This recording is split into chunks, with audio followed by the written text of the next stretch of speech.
Bueno, continuamos nuestro estudio sobre los 24 ancianos. En nuestro primer tema presentamos un marco o un trasfondo histórico que nos va a ayudar a entender el asunto de cuándo aparecen los 24 ancianos, quiénes son y cuáles son sus funciones. Quiero repasar lo que estudiamos en nuestro primer tema rápidamente. Ustedes recuerdan que según la Biblia el Señor Jesucristo tenía que venir a esta tierra con dos propósitos principales. Número uno, para vivir una vida perfecta, para ofrecerle a la ley en nuestro lugar. Y en segundo lugar, morir por el pecado que nosotros hemos cometido. Es decir, vivir por nosotros y morir por nosotros. De tal manera que si lo recibimos como nuestro Salvador, Dios mira la vida de Él en lugar de la vida nuestra. Y acepta la muerte de Él en lugar de la muerte nuestra. A eso vino Jesús primordialmente. Y cuando Jesús dijo en la cruz, consumado es, sencillamente Jesús estaba diciendo, he terminado la función que debía terminar en la tierra. He vivido esa vida perfecta y he muerto por el pecado. Nos dimos cuenta que Satanás procuró impedir que Jesús cumpliera su misión. En primer lugar, procuró matarlo antes de que pudiera ofrecer su vida. En segundo lugar, procuró infectarlo con el virus del pecado. En tercer lugar, procuró desviarlo, dándole un camino diferente, un camino más fácil para recuperar lo que se había perdido. Y finalmente, procuró desanimarlo, tratando de decirle que iba a quedar eternamente separado de su Padre, se iba a perder él y se iba a perder toda la raza humana. O con las esperanzas de que Jesús de sus enemigos y de esa manera pecara a Jesús y se estropeara el plan de la salvación. Dijo en la cruz, consumado es, terminé la obra, gané la victoria, y luego dijo, Padre, en tus manos encomiendo mi espíritu. Es decir, mi vida está en tus manos. Tú prometiste que me ibas a llamar del sepulcro. Si yo era fiel, he sido fiel, ahora cumple tu palabra. ¿Cumplió el Señor su palabra?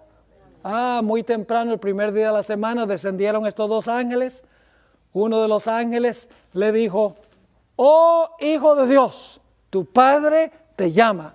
Y el Señor Jesucristo resucitó de los muertos y no resucitó solo. Porque Jesús ahora había pagado la deuda del pecado y había vivido una vida perfecta en lugar de todos los que habían muerto en Cristo, todos los mártires que habían sido fieles. Ahora, esos individuos legalmente estaban salvos. Porque ya Jesús vivió su vida y Jesús murió por el pecado. Ahora resucitaron toda esta multitud de individuos que vamos a encontrar en unos momentos qué fue lo que sucedió con esos individuos. Por 40 días fueron a la ciudad, testificaron en cuanto a la resurrección y luego vamos a encontrar que ascendieron con el Señor Jesús. Ahora vamos a la página 14 de nuestro sílabo. Y vamos a mirar esta escena de Apocalipsis, el capítulo 4. Y básicamente, el tema central del capítulo 4 es que se está preparando la sala celestial para el retorno de Cristo al cielo como el héroe de guerra. Es decir, la escena de Apocalipsis 4 se está realizando en el cielo y se está preparando todo el cielo para el regreso de Jesús al cielo en su ascensión. El regreso victorioso de Cristo Jesús. Ahora vamos al versículo 1 y vamos a trazar poco a poco lo que encontramos aquí. Después de esto, miré, y he aquí una puerta abierta en el cielo. No es la puerta del cielo, hay una puerta abierta en el cielo. Y la primera voz que oí como de trompeta, hablando conmigo, dijo, sube acá. Y yo te mostraré las cosas que sucederán después de estas. Así que hay una puerta abierta. Juan entra en visión por la puerta. Y ahora vamos a leer el versículo 2. Y al instante yo estaba en el Espíritu. Significa que estaba en visión. Y he aquí un trono establecido en el cielo. Y en el trono estaba ¿qué? Uno sentado. ¿Cuántos había en el trono que vio Juan? Uno solo sentado. Ese es un detalle importante. Ahora, yo les pregunto, ¿a dónde fue Jesús cuando ascendió al cielo? ¿A dónde se ubicó Jesús cuando fue al cielo? se ubicó al lado del Padre en el trono. Noten Apocalipsis 3:21, que se encuentra en la parte de arriba de la página 14. Aquí está hablando Jesús. Al que venciere, le daré que se siente conmigo en mi trono. Eso es futuro. Es decir, si nosotros vencemos, nos vamos a sentar con Jesús en su trono.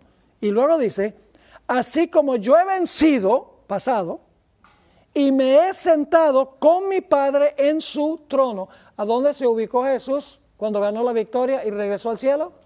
Se sentó con su Padre en el trono. Pero el problema es que aquí en el versículo que acabamos de leer, Apocalipsis 4:2, hay uno solo en el trono. Debe ser que todavía Cristo no ha llegado. Porque cuando llegó, se sentó y había dos. ¿Están conmigo o no están conmigo?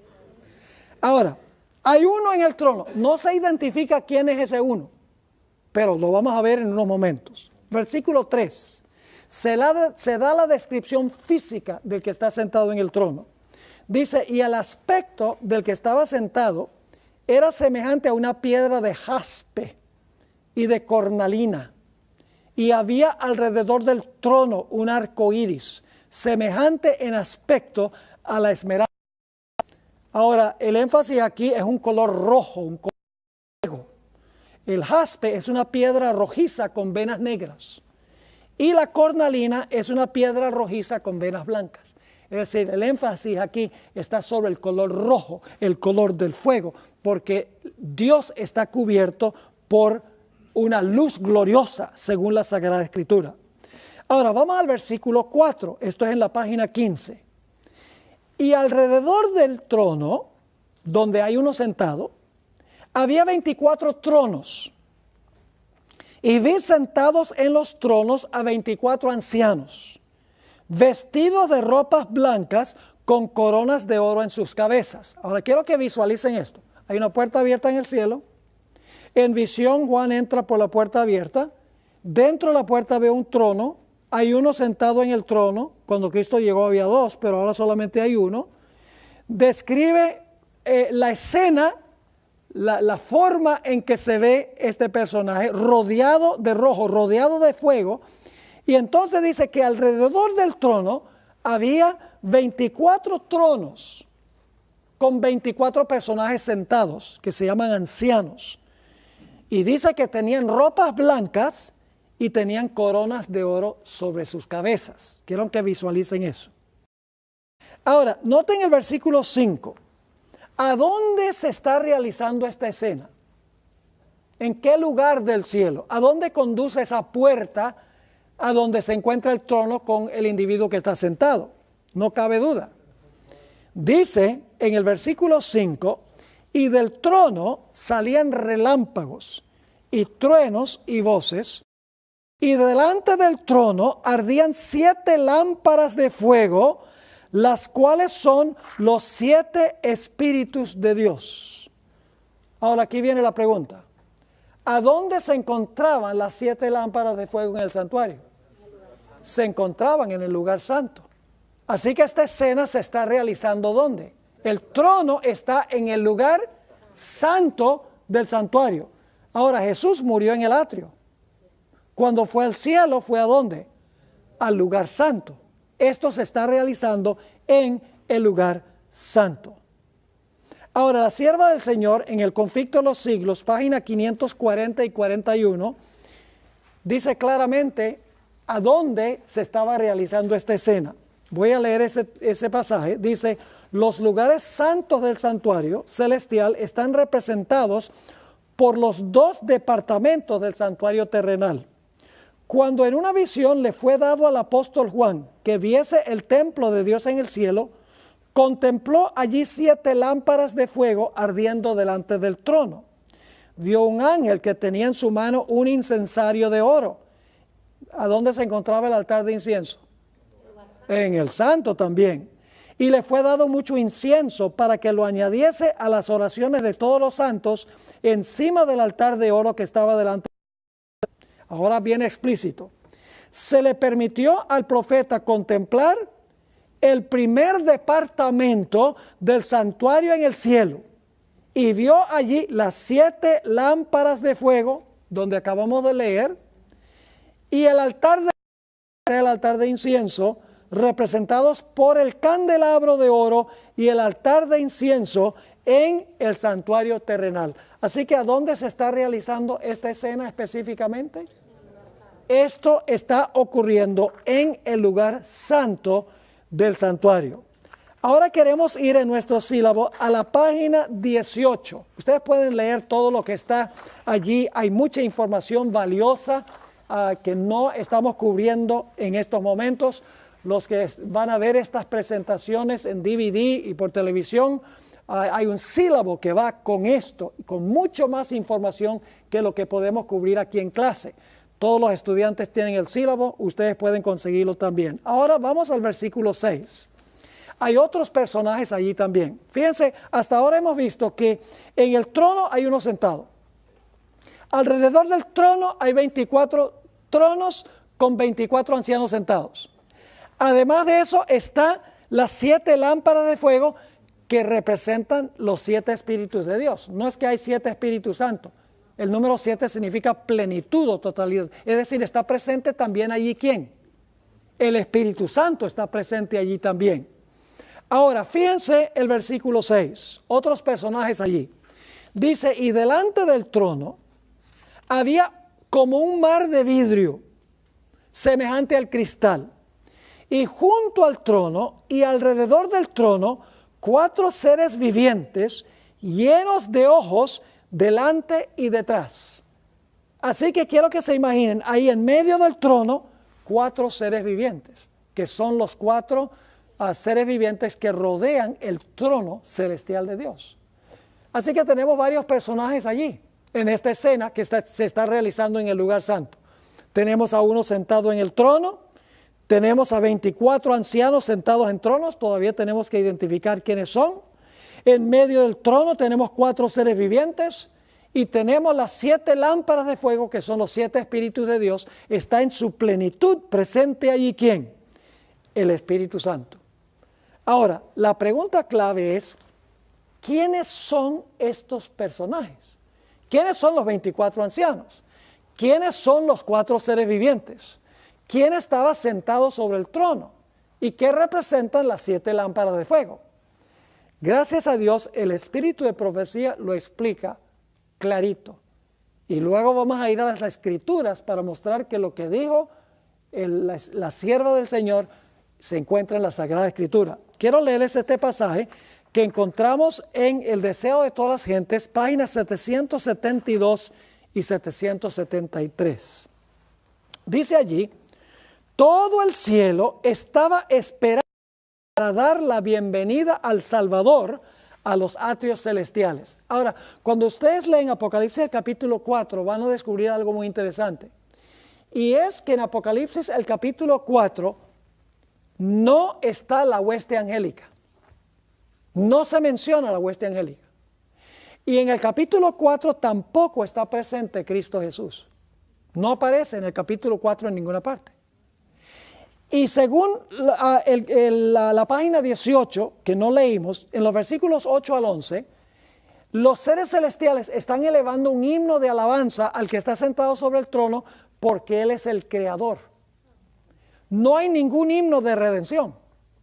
En el capítulo 4 está ausente Jesús. Y no está tampoco la hueste angélica. Y uno se pregunta inmediatamente, ¿por qué en el capítulo 4 está uno sobre el trono, no 2? Están los 24 ancianos presentes allí, están los 4 seres vivientes allí, están las 7 lámparas de fuego que representan la plenitud del Espíritu Santo. Todos están allí en el capítulo 4. Se está cantando un himno al Creador que está sentado sobre el trono, pero no se menciona a Jesús, no se menciona la redención, ni se menciona la hueste angélica. ¿Por qué razón? Mis queridos hermanos y hermanas, la sencilla razón es que en el capítulo 4 Jesús no ha llegado todavía. La hueste angélica vino a buscar a Jesús. Y Jesús y los ángeles están en camino al cielo. Y en el capítulo 4 se está preparando el salón para recibir al héroe de guerra regresando al cielo victorioso. Ahora, quiero que noten cómo la hermana White lo tenía clarito. Dice, todo el cielo estaba esperando para dar la bienvenida al Salvador, a los atrios celestiales. Mientras ascendía, iba adelante, y ahora vamos a ver los que resucitaron con Cristo. Y la multitud de cautivos, libertados en ocasión de su resurrección, le seguía. Ahora yo pregunto, ¿los 24 ancianos pueden ser la multitud que resucitó con Cristo? ¿Saben por qué no pueden ser? Porque ya estaban allí en el capítulo 4 antes que llegara Jesús con los cautivos. ¿Sí me están siguiendo o no? Ahora vamos a ampliar ese punto a medida que estudiamos. Sigue diciendo, mientras ascendía iba adelante y la multitud de cautivos, libertados en ocasión de su resurrección, le seguía. La hueste celestial, ahora sabemos a dónde estaban los ángeles.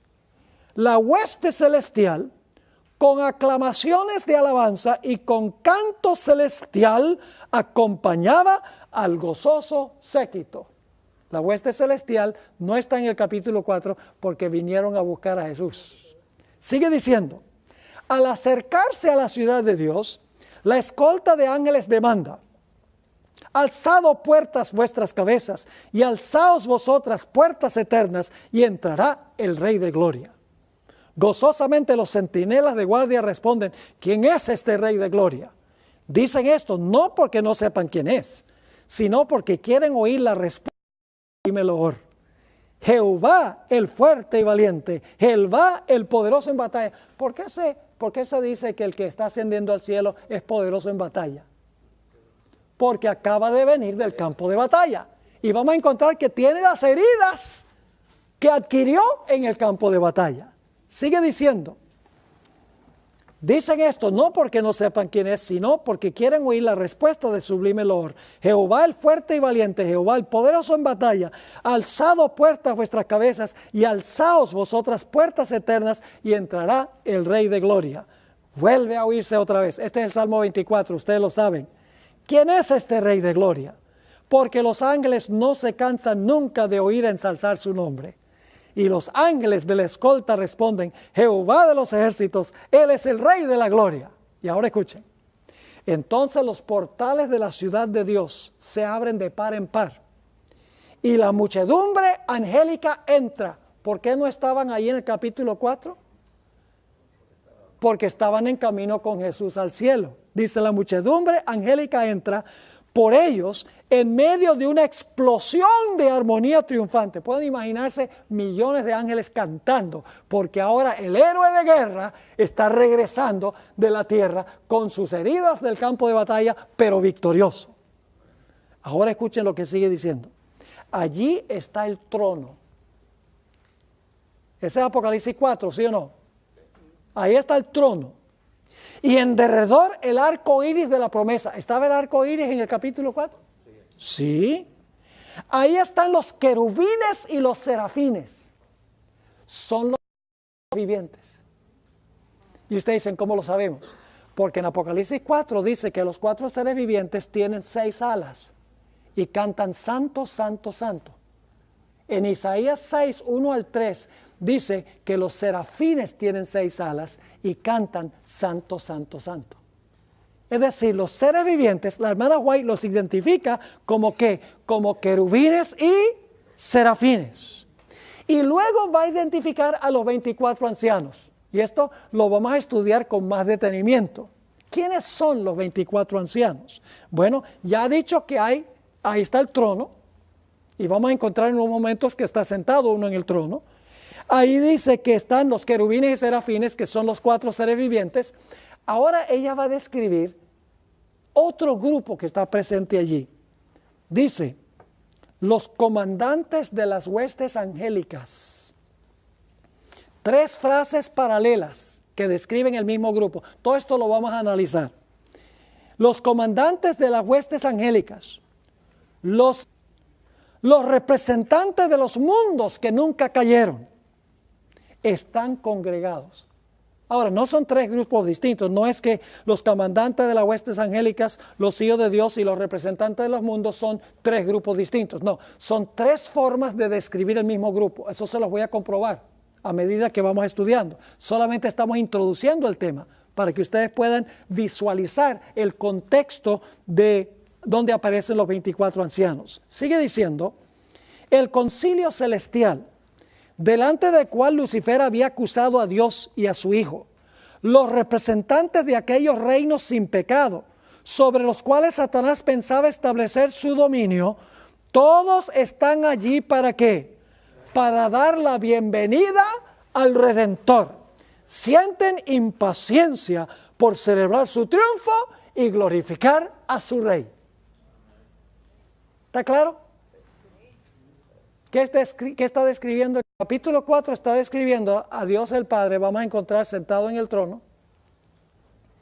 Alrededor del trono han sido invitados los representantes de los mundos que nunca cayeron. Los querubines y los serafines están en medio del trono. Y dicho sea de paso, el Espíritu Santo también está presente ahí, porque las 7 llamas de fuego están.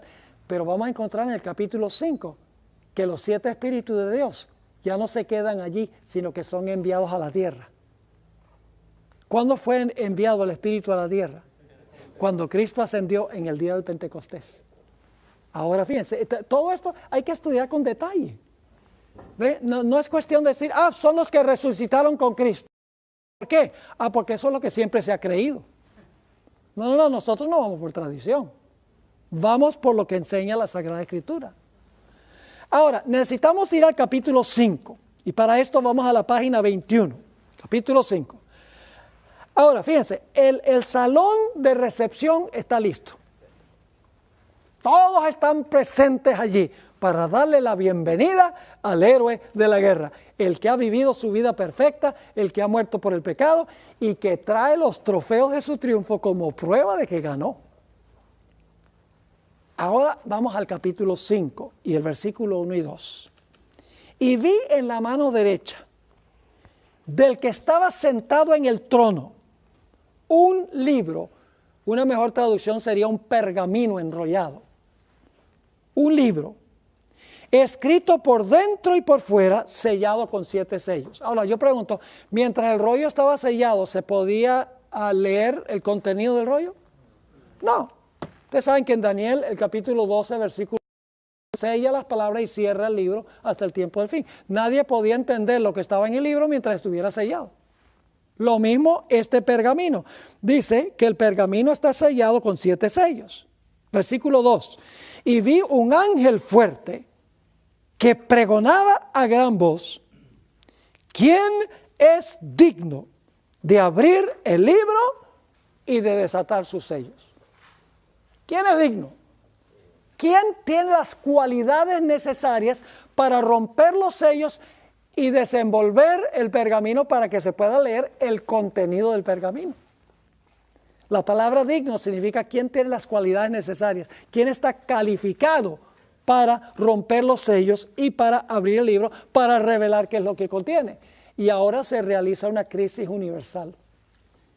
Versículo 3, la mitad de la página 22. Y ninguno, ni en el cielo, ni en la tierra, ni debajo de la tierra, podía abrir el libro ni aún mirarlo. Una crisis universal. No se puede conseguir a nadie, ni en el cielo, ni en la tierra, ni debajo de la tierra, que pudiera romper los sellos y que pudiera abrir el libro. Yo pregunto, ¿Enoc podía abrir el libro? No. ¿Moisés? No. ¿Quién fue al cielo? No. ¿Los habitantes de otros mundos? No. ¿Los querubines y los serafines? No. ¿Los ángeles? No. Ni siquiera Dios el Padre podía romper los sellos y revelar el contenido del rollo, porque el Padre estaba en el cielo. Y dice, nadie, ni en el cielo, Dios el Padre mismo no podía abrir ese rollo para revelar su contenido. Una crisis universal. Ahora, noten la reacción de Juan. Versículo 4. Dice, y lloraba yo mucho. La palabra lloraba aquí es una palabra muy fuerte en griego. Hay unas palabras más blanditas donde significa sollozar, pero esto es con clamor, derramando chorros de lágrimas. Es decir, él está con una angustia terrible porque no hay nadie digno. Dice en el versículo 4, y lloraba yo mucho, porque no se había hallado a ninguno digno. No había nadie en el cielo en ese momento, ¿verdad? Digno de abrir el libro, ni de leerlo, ni de mirarlo. Yo pregunto, ¿lo que contenía el rollo de vida o muerte? ¿Un asunto supremamente importante contenido en el libro? Tiene que ser. Porque Juan no solamente va a llorar por ver historia eclesiástica. Ya él había visto historias eclesiásticas en las iglesias, las 7 iglesias. Él había visto cómo se va a desarrollar la iglesia. Es decir, Juan en realidad estaba sollozando, estaba clamando con lágrimas en los ojos porque ese libro o ese pergamino tenía un contenido que era un asunto de vida o muerte. Ahora la clave es qué es lo que contenía el libro. Antes de hablar del contenido, necesitamos leer el versículo 5 en la página 23, la parte de arriba de la página. Y uno de los ancianos me dijo, no llores, he aquí, el león de la tribu de Judá, la raíz de David, ha vencido. ¿Qué tiempo es el verbo? Pasado. Entonces no te preocupes. El león de la tribu de Judá ha vencido, es decir, venció porque vivió su vida perfecta, murió en la cruz, y luego dice, para abrir. El tiempo del verbo en el griego es futuro. Es decir, venció y eso lo capacita ¿para qué? Para en el futuro abrir el libro y desatar sus 7 sellos. Es que, ¿qué es lo que califica al león de la tribu de Judá para abrir romper los sellos y abrir el libro? El hecho de que venció. Eso lo califica a él para que él pueda revelar el contenido que se encuentra en ese pergamino. Ahora vamos a la página 24 de nuestro sílabo, al verso. Ahora quiero explicarles algo, mientras ustedes están yendo allá a la página 24 del sílabo, quiero hacerles esta explicación. En Apocalipsis 5 se presenta a Cristo como cordero y se le presenta como león. Escuchen bien. Cuando Cristo llega al cielo, es el cordero. Cuando finalmente, al final de la historia, rompe los sellos y abre el pergamino, es el león. Porque venció para poder romper los sellos y para poder abrir el libro. La apertura del libro está en el futuro. El león abre el libro en el futuro. Pero vamos a encontrar en el versículo 6 que Juan lo ve allí en el presente y no es un león, sino que es un ¿qué? Es un cordero. Es decir, va a llegar un momento en que el cordero se va a convertir en un león. Y ustedes dicen, ¿cuándo es eso? Apocalipsis 6 lo describe. Cuando todos se escondan en las cuevas y rueguen que las piedras caigan sobre ellos para esconderlos de la ira del cordero. Ahí el cordero que salva se ha convertido en un león que destruye. ¿Están conmigo o no están conmigo? Ahora, noten lo que dice el versículo 6, y tengo muchas explicaciones en corchetes aquí. En mí en rojo, pero el de ustedes está en negro. Así que tengo explicaciones a diferentes frases. Dice en el versículo 6, y miré, y vi que en medio del trono y de los 4 seres vivientes y en medio de los ancianos estaba en pie un ¿qué? Un cordero como inmolado. ¿Eso está sucediendo en el presente cuando Juan lo está viendo? Sí. Dice, él vio y el cordero estaba aquí, allí, inmolado. Pero el león venció en el pasado, pero en el futuro va a romper los sellos y abrir el libro.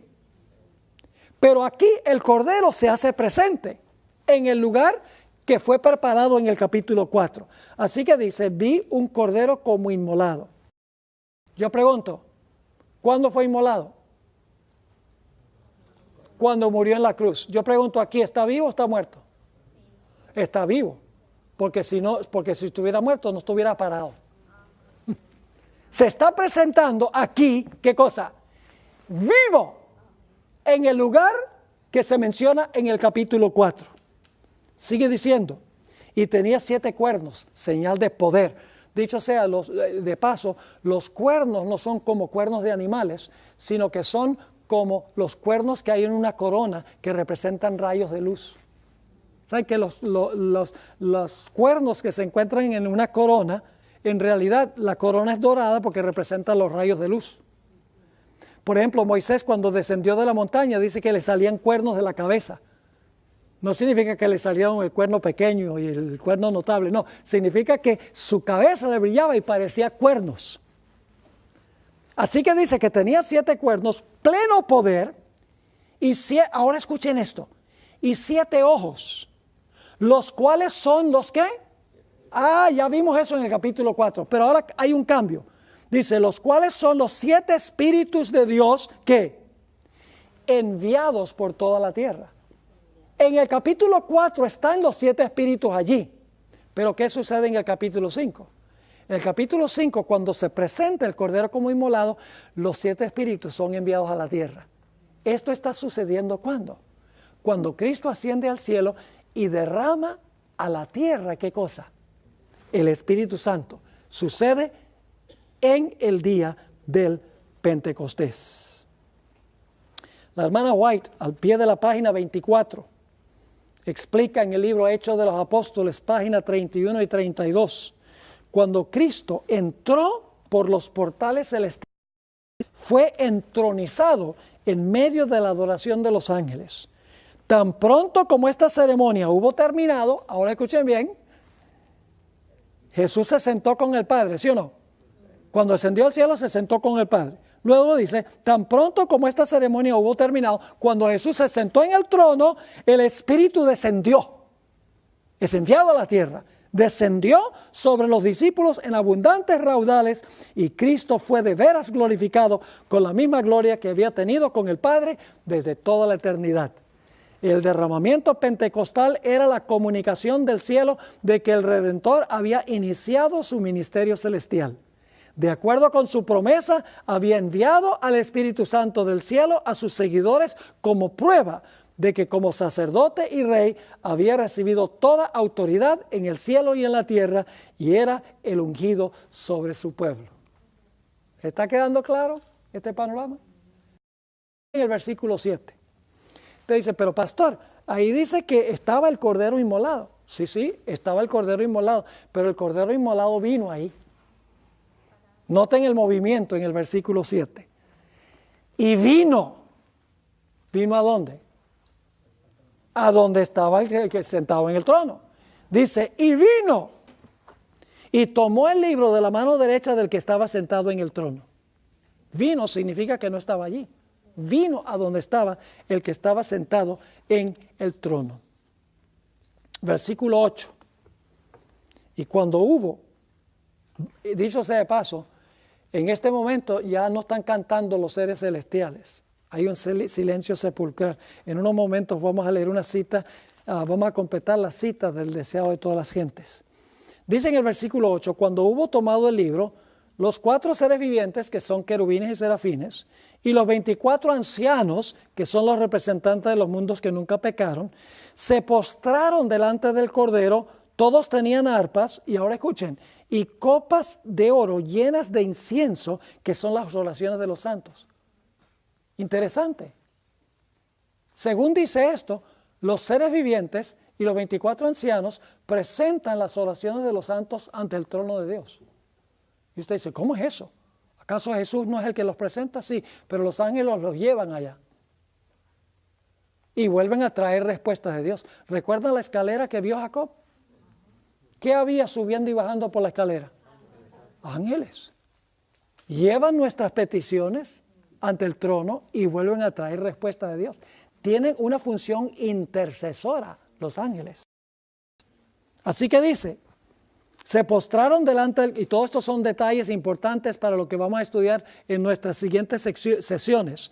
Se postraron delante del Cordero, todos tenían arpas y copas de oro llenas de incienso, que son las oraciones de los santos. En esta cita del Espíritu de Profecía, que se encuentra en Counsels to Teachers, Consejos para los Maestros, página 110, la hermana White dice, los ángeles ofrecen el humo del fragante incienso a los santos que oran. Los ángeles ofrecen el incienso, al igual que los 24 ancianos, de lo cual hablaremos. Ahora viene algo muy interesante. En el capítulo 5 de repente está el Cordero, y el Cordero viene herido, pero viene vivo. Y viene hasta donde está, sentado sobre el trono, y ahora los seres celestiales van a cantar un himno. Pero ya no es un himno en honor al es un himno en honor al Redentor. ¿Están viendo la conexión? En el capítulo 4, ¿a quién se está exaltando? A Dios el Padre, porque últimamente Él es el arquitecto de la creación. Bueno, pastor, ¿usted no leyó en Juan 1 que el creador fue Jesús? Sí, sí. Pero la Biblia también dice que el Padre es el creador. El Padre crea a través de Jesús. Así que se presentan los dos como el creador. El Padre es el arquitecto y el Hijo es el albañil. ¿Me están entendiendo? Ahora fíjense. Dice en el versículo, ahora viene el himno. Honor al creador, porque ha llegado ahora el Redentor al cielo. Y de repente ahora aparecen millones de ángeles. ¿A dónde estaban esos millones de ángeles en el capítulo 4? Buscando a Jesús. Ahora fíjense lo que dice allí en el versículo 9. Y cantaban un nuevo cántico, diciendo, digno. Se consiguió el que es digno, el que llegó. Digno eres de y de abrir sus sellos, porque tú fuiste, pasado, ¿verdad? Porque tú fuiste inmolado. Y ahora hay un problema de traducción, esto lo vamos a tratar. Dice, y con tu sangre, dicen la versión King James y la versión Reina Valera, dice, nos has redimido, como si los ancianos estuvieran cantando que ellos fueron los redimidos. Pero en realidad la traducción correcta es, los has redimido. Es decir, los seres vivientes y los ancianos no dicen que ellos son los redimidos, están cantando en cuanto a los redimidos. Eso todo lo vamos a cubrir. Es decir, la traducción correcta es, con tu sangre los has redimido para Dios, piense, tiempo pasado, de todo linaje y lengua y los has, no debe ser nos has, los has hecho para nuestro Dios, reyes y sacerdotes, y reinarán sobre la tierra. Es decir, los seres vivientes y los 24 ancianos no son ellos los redimidos. Ellos están cantando en cuanto a los redimidos. Y les prometo que todo esto lo vamos a analizar y lo vamos a ver en su contexto. Nada más ahora quiero que vean el concepto global. Versículo 11 dice, y miré y oí la voz de muchos ángeles alrededor del trono. Ahora aparecieron los ángeles porque llegaron con Jesús. Y de los seres vivientes y de los ancianos. Y su número era ¿qué? Millones de millones, que decían a gran voz, el Cordero que fue inmolado, pasado, ¿verdad? El Cordero que fue inmolado es digno. ¿Por qué es digno? Porque fue inmolado. De tomar el poder, las riquezas, la sabiduría, la fortaleza, la honra, la gloria y la alabanza. Y a todo lo creado que está en el cielo, sobre la tierra y debajo de la tierra, y en el mar, y todas las cosas que en ellos hay, oí decir, al que está sentado en el trono y al Cordero, sea la alabanza, la honra, la gloria y el poder por los siglos de los siglos. Los 4 seres vivientes decían amén. Y los 24 ancianos se postraron sobre sus rostros y adoraron al que vive por los siglos de los siglos. Ahora el himno es porque se está exaltando ¿a quién? Al Cordero, al Redentor. Y están cantando, Él es digno ¿de qué? Él es digno de romper los sellos, de revelar el contenido del libro, porque Él fue ¿qué? Porque Él fue inmolado y Él venció en la tierra. Ahora necesitamos hablar del libro. ¿Qué es lo que contiene el libro? ¿Por qué era tan grande esta crisis universal?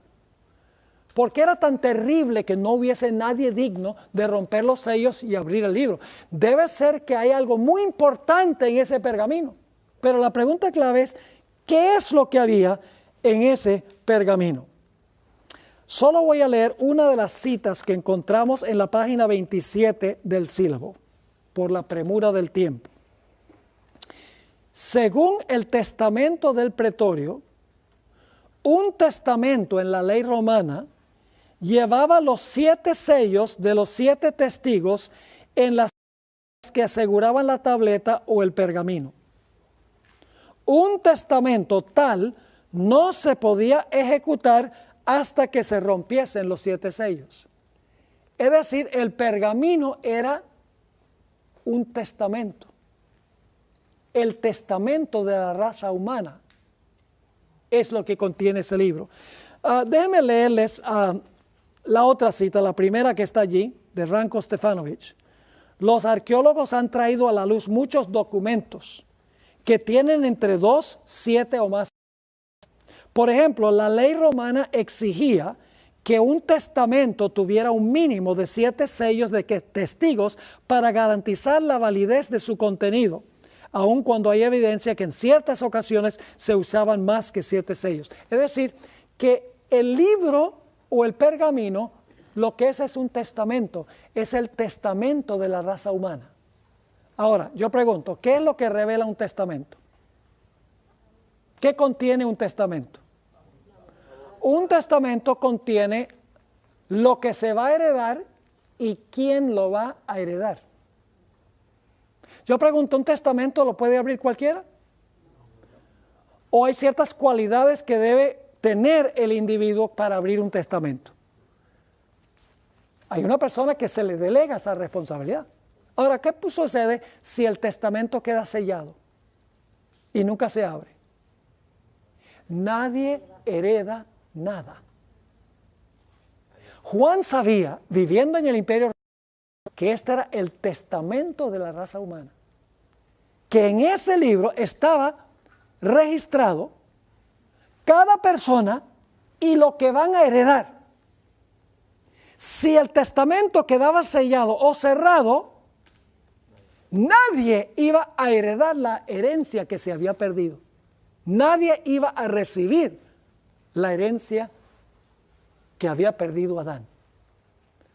Ahora, gracias a Dios, tenemos nosotros citas muy interesantes del espíritu de profecía sobre este asunto.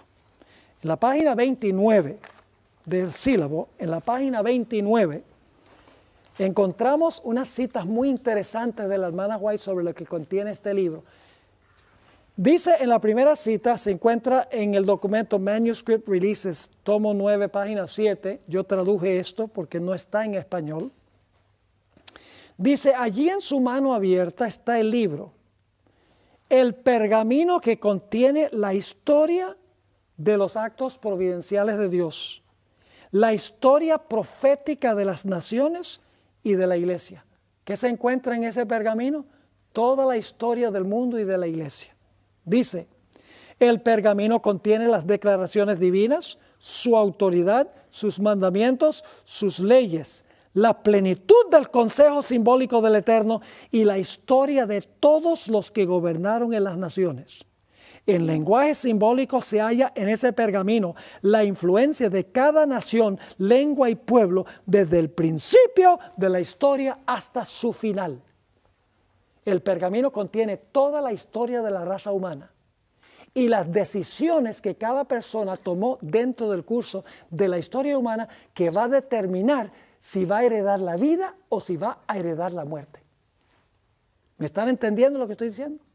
Ahora, hay otra cita de la hermana White donde ella registra un evento que se escribió en ese pergamino. Se encuentra en el libro Palabras de Vida del Gran Maestro, página 236. ¿Ustedes recuerdan cuando Pilato trajo y presentó a Barrabás y presentó a Jesús lado a lado? Y dijo, ¿quién quieren ustedes que yo suelte? Dicen, ¿suelta a quién? A Barrabás. Ahora escuchen lo que dice la hermana White en cuanto a ese evento histórico. Dice así, así hicieron su elección los dirigentes judíos.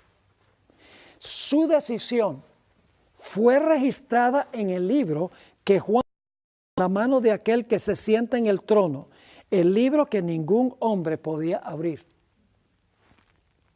Qué interesante. Ahora escuchen bien. Con todo su carácter vindicativo, esa es una mala traducción, vindicativo. En realidad es la palabra en inglés vindictiveness, que se traduce mejor con todo su carácter vengativo o retributivo. Es una mejor traducción. Dice, con todo su carácter retributivo, ahora escuchen bien, aparecerá esta decisión delante de ellos en aquel día cuando el león de la tribu de Judá le quite el sello. Ahora, vamos a mirar cuidadosamente esta cita. Yo pregunto, la hermana White escribió esta cita en el año 1900. ¿Se había abierto el pergamino en el año 1900? No, porque la hermana White dice, cuando sea abierto el pergamino. No había sido abierto todavía cuando la hermana White escribió esta cita. ¿Si están conmigo o no están conmigo? ¿O está demasiado tarde? Sí, porque la hermana White dice, mire, la hermana White dice aquí, fue registrado en el libro que Juan vio, y con todo su carácter vengativo o retributivo, aparecerá esta decisión delante de ellos en aquel día cuando el león abra el libro. Es decir, cuando la hermana White escribió esta cita, el libro todavía estaba cerrado. Ahora yo pregunto, ¿qué tiene que suceder para que estas personas que dijeron suelta a Barrabás, para que ellos puedan ver el resultado de su decisión? ¿Qué tiene que suceder? Resucitar.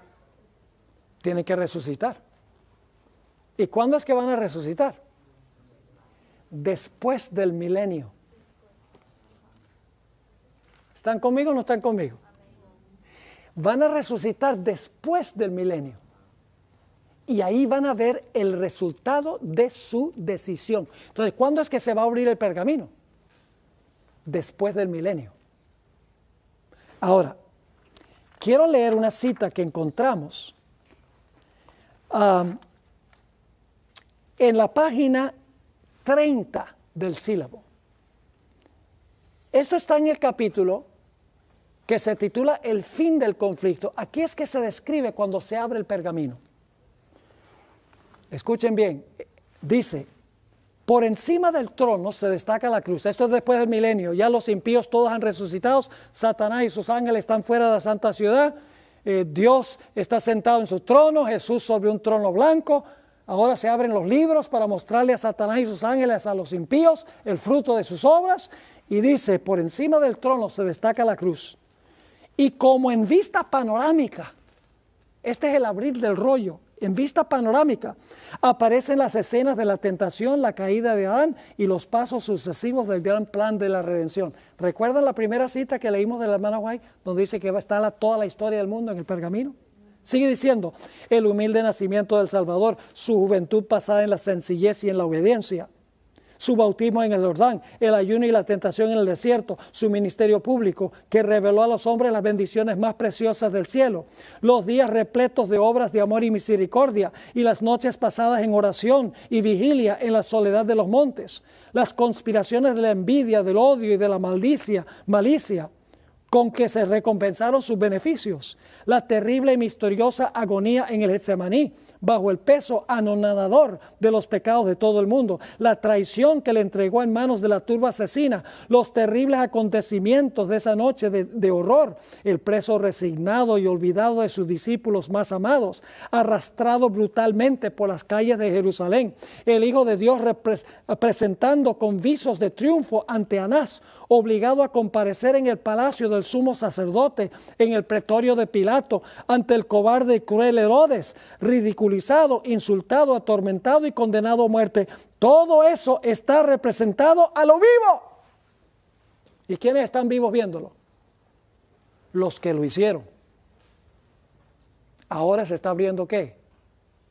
El rollo, en todo su carácter vengativo, como dice el Espíritu de Profecía. Pero ahora noten, luego ante las multitudes agitadas, se reproducen las escenas finales, el paciente varón de dolores pisando el sendero del Calvario, el príncipe del cielo colgado de la cruz, los sacerdotes altaneros y el populacho escarnecedor. ridiculizando la agonía de su muerte, la oscuridad sobrenatural, el temblor de la tierra, las rocas destrozadas y los sepulcros abiertos que señalaron el momento en que expiró el Redentor del mundo. La escena terrible se presenta con toda exactitud. Satanás, sus ángeles y sus súbditos no pueden apartar los ojos del cuadro que representa su propia obra. Cada actor recuerda el papel que desempeñó.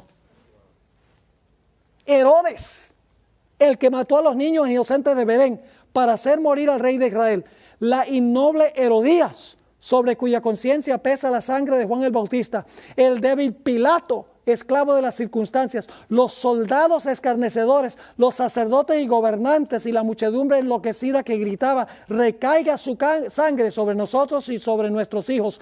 Todos contemplan la enormidad de su culpa. En vano procuran esconderse ante la divina majestad de su presencia que sobrepuja el resplandor del sol, mientras que los redimidos echan sus coronas a los pies del Salvador, exclamando: Él murió por mí.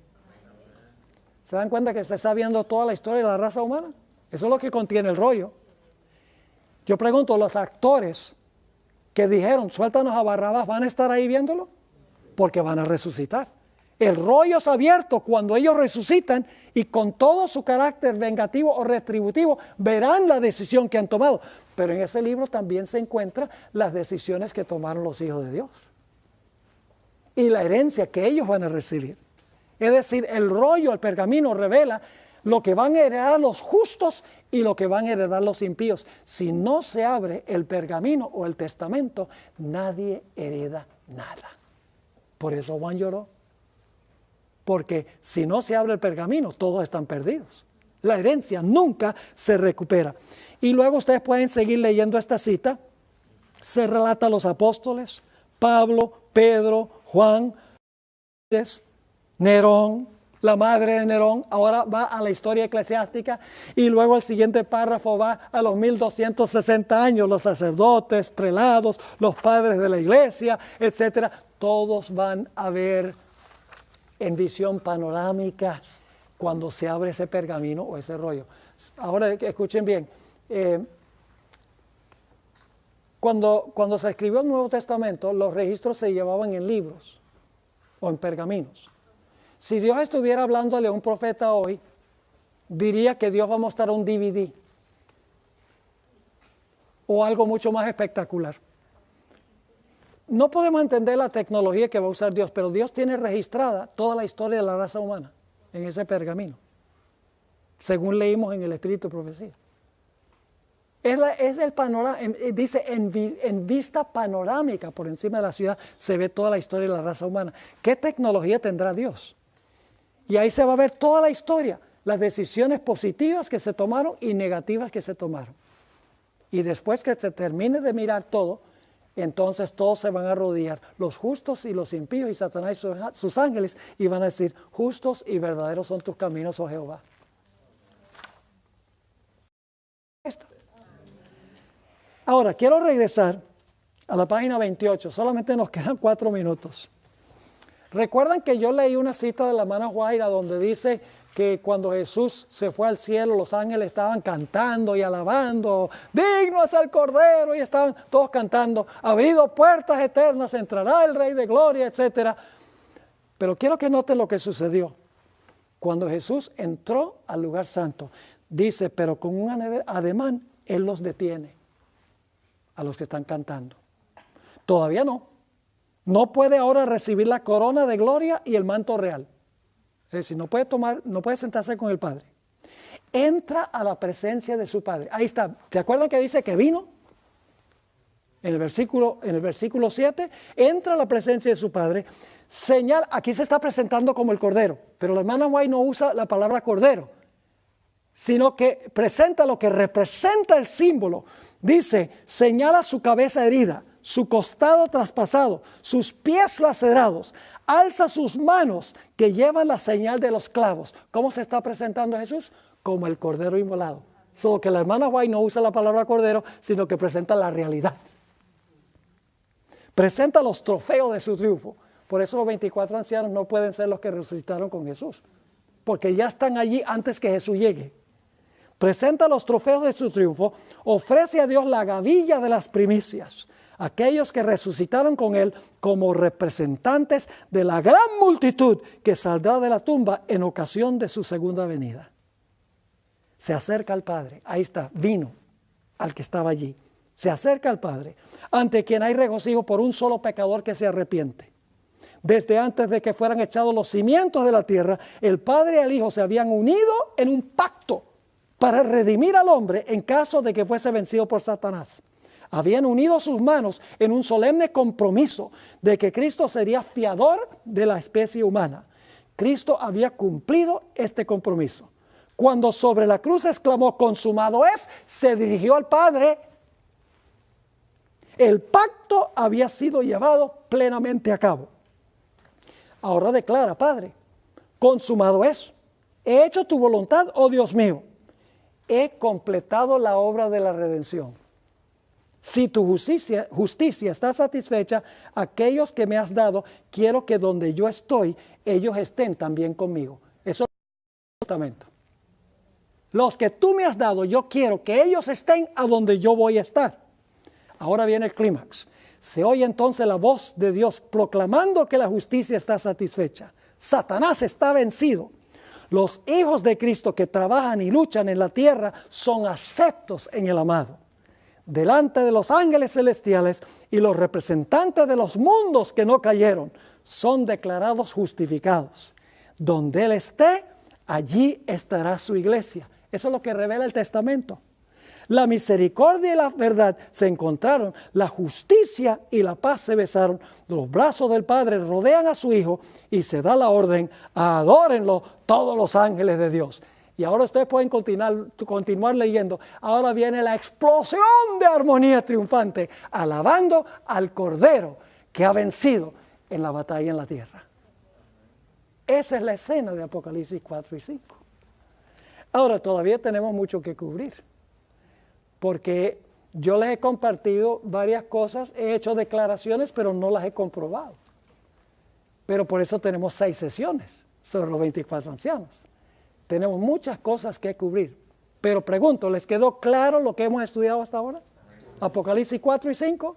Gloria a Dios. Gloria al Cordero, que ha hecho posible nuestra redención y que podamos tener finalmente la herencia eterna.